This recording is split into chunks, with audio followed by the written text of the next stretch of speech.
The series continues. Our anxiety about how everything is so different begins to abate a bit. Jack's old self returns, and we see more familiar faces. We've seen Sarah, of course.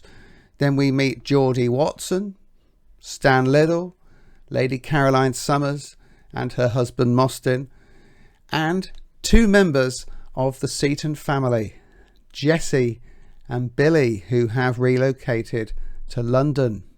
As the series builds towards its finale, references to past events abound. Sheep stealing is mentioned, and Jack being the head of the Fitters Union, and fond memories of Matt Headley. And like a giant vessel built at the Lewis Bishop shipyard, we suddenly find the series turning for home, as it were, and we become more and more immersed in the themes and the storylines of series 1 to 3. Finally, it's heading back home. That said, the action moves towards London more and more, and unusually we see people from Galashield appearing in London more and more frequently. But London is the setting for many of the memorable scenes in the finale of Jack's life. If you've not watched series 4 of When the Boat Comes In, I don't want to spoil the entire ending for you because it's really interesting. But the final action takes place in London and in Spain, and heavily features Dr. Billy Seaton, Jack's lost love, Jessie, and of course Jack himself.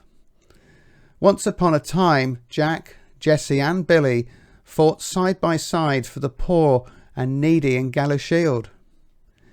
But now Jack is forced to team up in a far less comfortable pact with these two Communist Party members on an ill-judged gun-running mission to Franco's Spain, which is in the grip of civil war. Even though their values or ways of getting things done were slightly different, there was once mutual respect between Jack and these two members of the Seaton family, but now there is cynicism from Jessie, and in Billy's case there is downright hostility towards the ageing and once again wealthy Jack Ford. When Billy is informed that he speaks about Jack almost as family, he replies, "Family? I hate his guts." And Billy's companion replies, "Exactly." It's a very poignant, insightful moment. Almost 20 years have passed since Series 1 at this point in the timeline, the mid-1930s. And Billy reaches this very ungenerous conclusion about Jack Ford, the man who has shared the Seatons' lives and helped them for much of that period. The man who guided Billy's own father towards wealth and riches. Billy's response seems incredibly ungenerous. The ideologies at the heart of this whole show are laid bare at this point, epitomised by Jack himself. What do we do about poverty? Is it moral to get on and escape poverty? What happens to those who are left behind if we do escape poverty? Is it possible to enrich yourself too much, possibly at the expense of others? Billy, now a communist, cannot stand Jack's outlook. And yet there remains a very real sense that Jack Ford still means something to Billy, even though he is loath to admit it. At this point in the final episode, the show becomes unashamedly nostalgic.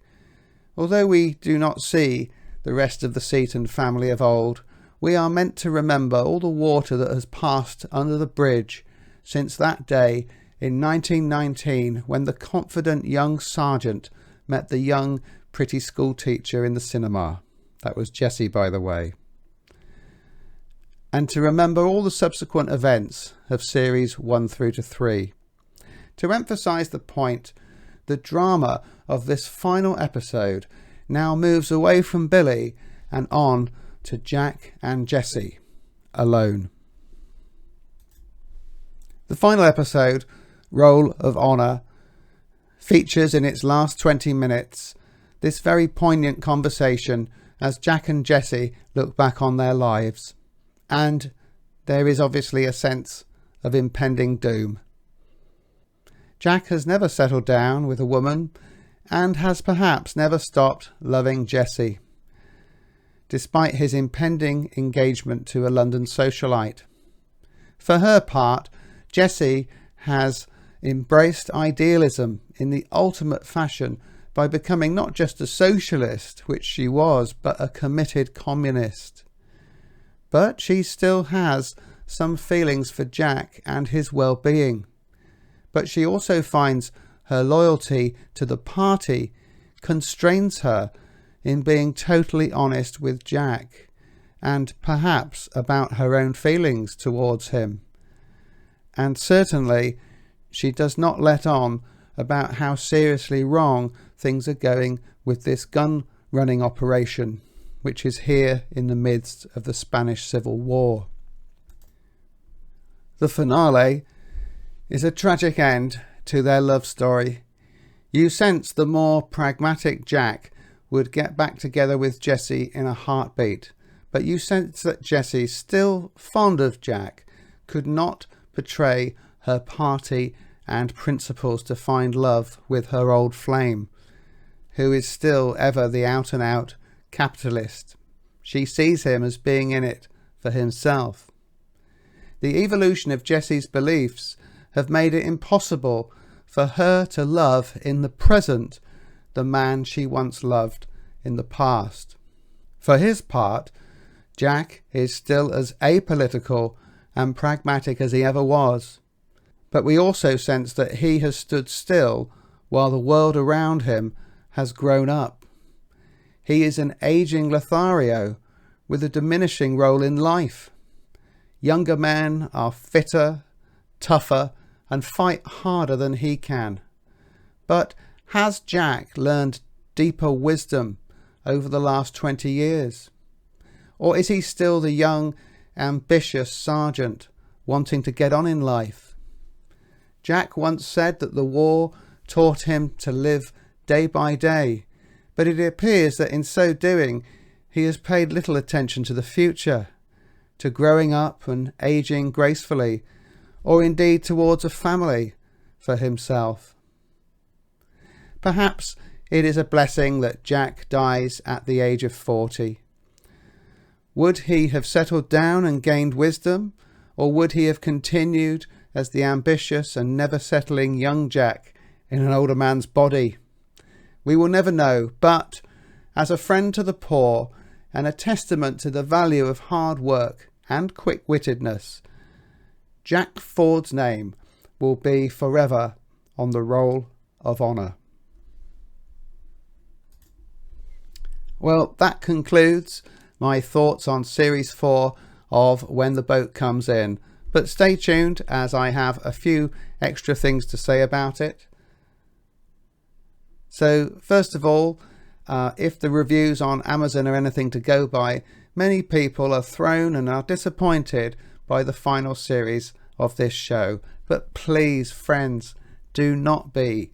Give it a chance, and you will see that James Mitchell truly created a worthy successor to the first 3 series. And also, if you're interested, a few years ago, James's son, Peter, wrote a book about a hidden portion of Jack Ford's life called Jack High. You can find this, I think, in paperback and on Amazon. I've read it and I thoroughly enjoyed it. And it's self-contained, so it doesn't spoil the things that have taken place in series 1 through to 4. So, Do you have any thoughts on Series 4 of When the Boat Comes In, or the show generally? Please comment below. I would love that, and I would certainly do my very best to reply to you. If you've enjoyed this video, please like. Thank you so much for watching Great Western, and this concludes my thoughts on When the Boat Comes In. Thank you so much for watching Great Western. Please, if you've enjoyed this video, like and consider subscribing to this channel.